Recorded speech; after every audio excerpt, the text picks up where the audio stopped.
बिस्मिल्लाहिर्रहमानिर्रहीम। अस्सलाम वालेकुम स्टूडेंट्स, क्लास 7। बेटा आज हमने एक्सरसाइज 7B हमने करनी है। लास्ट टाइम हमने 7A एक्सरसाइज की थी जिसमें मुख्तलिफ सीक्वेंस दी हुई थी, उनका पैटर्न देखा गया और उसके बाद उनकी कुछ टर्म्स नेक्स्ट लिखी गई। तो आज जो 7B एक्सरसाइज है इसमें 20 सीक्वेंस ही दी हुई हैं, मगर इसमें जर्नल टर्म फाइंड करनी है। Journal term mean nth term find करनी है। एक ऐसा जर्नल फार्मूला बनाना है जिसमें हम कोई भी टर्म ऑफ सीक्वेंस का नंबर पुट करें और हमें उस जो टर्म है उसकी वैल्यू का पता लग जाए। एक ऐसा फार्मूला बनाना है। जैसा कि 7B exercise question number 1A part में कुछ सीक्वेंस की टर्म उसने हमें लिख दी हैं, जिसमें 7, 13, 19, 25, 31 एंड सो ऑन। तो सबसे पहले यहाँ पे भी हमें इसका पैटर्न ही देखना होगा।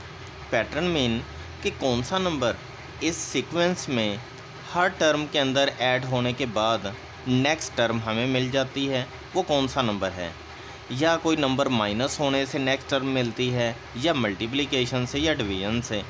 यहाँ पे 7 + 6 किया जाए तो 13 मिलता है, 13 + 6 किया जाए तो 19, 19 + 6 करने पर 25, 25 + 6 करने पर 31 मिल जाता है। यानी हर नेक्स्ट टर्म हासिल करने के लिए प्रीवियस वन में 6 को ही ऐड करना पड़ता है। एक कांस्टेंट नंबर 6 बार बार ऐड होने से नेक्स्ट टर्म दे रहा है सीक्वेंस की। तो जर्नल टर्म फाइंड करने के लिए अगर तो नेक्स्ट 2 टर्म्स लिखनी होती तो हम 2 बार 6 को ऐड करते तो नेक्स्ट टर्म मिल जाते, मगर जब जर्नल टर्म फाइंड करनी है तो उसके लिए हमारे पास एक फार्मूला है जिसको Tn = A1 + n-1 × D। Tn mean nth term of the sequence is equal to A1 + n-1 × D। ये अर्थमेटिक सीरीज़ का या अर्थमेटिक सीक्वेंस का फार्मूला कहलाता है। अर्थमेटिक सीक्वेंस उस सीक्वेंस को कहा जाता है जिसमें एक कांस्टेंट प्लस होने पर या माइनस होने पर नेक्स्ट टर्म मिले। तो इसलिए हम ये अर्थमेटिक सीक्वेंस का यहाँ पे फार्मूला हमने अप्लाई किया।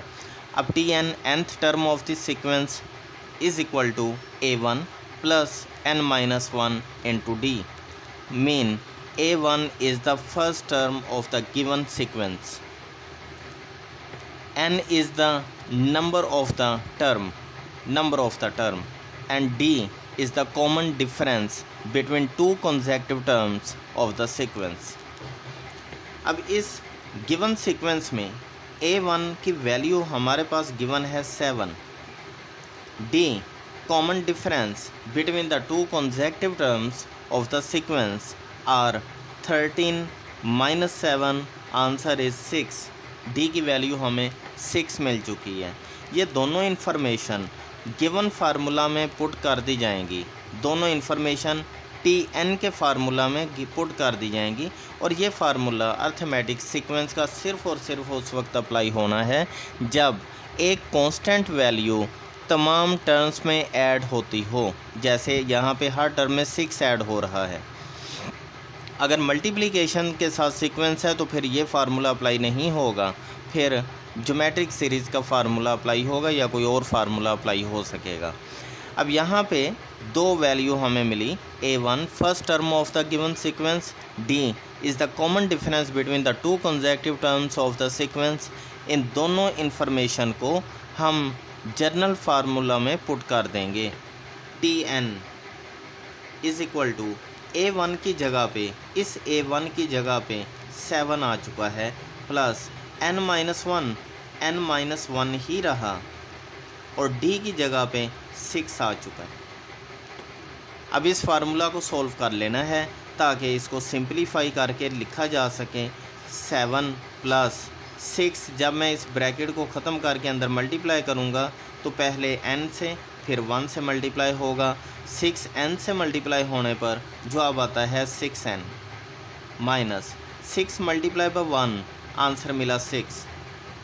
अब बेटा 7 में से 6 माइनस कर दिया गया, आंसर 1 प्लस 6n और tn इज इक्वल टू में है। nth term of the sequence मिल गई 1 प्लस 6n। अब इस nth टर्म का मतलब है अगर आपने first term of the sequence find करनी है तो आप इस n की जगह पे 1 पुट कर देंगे। सेकंड टर्म के लिए आप n की जगह पे 2 पुट कर देंगे। थर्ड टर्म के लिए आप n की जगह पे 3 पुट कर देंगे। अगर हमने चेक करना हो कि हमने ये फार्मूला सही कैलकुलेट कर लिया है या नहीं तो आप एक टर्म को कैलकुलेट करके देख लें। Let's say we find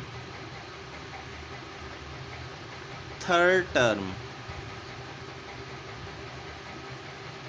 of sequence.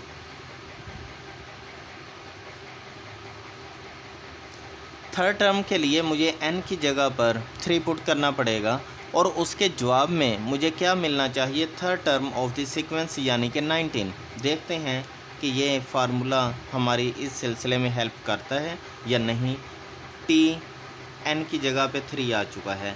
This is equal to 1 plus 6 into 3, 1 plus 18, answer is 19। tn is equal to 19 आ चुका आंसर। देखें third term of the sequence 19 ही है। अगर इसी तरह कहा जाए find 60th term of sequence, तो वैसे तो 60 टर्म तक सीक्वेंस को ले जाना काफ़ी लेंथी काम हो जाता है, तो हम इस फार्मूला में डायरेक्ट 60th टर्म फाइंड कर लेंगे कि यानी इस सीक्वेंस में 60 नंबर पे कौन सी टर्म आएगी वो हमें ये फार्मूला बता देगा। अब इस n की जगह पे आप 60 पुट कर देंगे is equal to 1 plus 6, n की जगह पे 60 पुट कर दिया जाएगा। 1 प्लस 360, आंसर इज़ 361। तो इस तरह से आप कोई भी जर्नल टर्म जब फार्मूला कैलकुलेट हो जाए तो कोई भी टर्म आप उस सीक्वेंस की फाइंड कर सकते हैं। इस फार्मूला की एप्लीकेशन सिर्फ़ और सिर्फ अर्थमेटिक सीरीज़ पे होती है और अर्थमेटिक वो सीरीज़ है जिसमें नेक्स्ट टर्म प्रीवियस वन में कोई कांस्टेंट ऐड होने के बाद हासिल हो। अगर मल्टीप्लिकेशन से नेक्स्ट टर्म हासिल होती है या पावर से नेक्स्ट टर्म हासिल होती है तो उस वक्त ये फार्मूला एप्लीकेबल नहीं है। आप लोगों ने exercise 7B question number 1 complete करना है। क्वेश्चन नंबर 1 के 4 पार्ट हैं, एक मैं करवा चुका हूँ ए पार्ट, रिमेनिंग 3 पार्ट आप लोगों ने कंप्लीट करने हैं अपनी नेट कॉपी पर। और उसके साथ साथ ये जो फार्मूला है अर्थमेटिक सीक्वेंस का, इसको भी आपने याद रखना है। और 7A एक्सरसाइज कंप्लीट कर चुके होंगे आप लोग, अगर नहीं की तो उसको भी साथ साथ कंप्लीट कर लें। और इसके साथ आप अपना होमवर्क साथ साथ कंप्लीट करते जाएं।